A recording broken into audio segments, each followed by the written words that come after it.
اللهم إنك تعلم ذنوبنا فاغفرها، وتعلم عيوبنا فاسترها، وتعلم حاجاتنا فاقضها.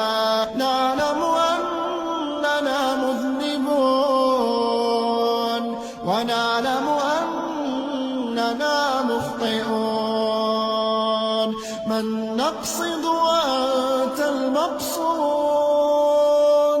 ومن نعبد وأنت الرب المعبود، ومن نطلب وأنت صاحب الكرم والجود.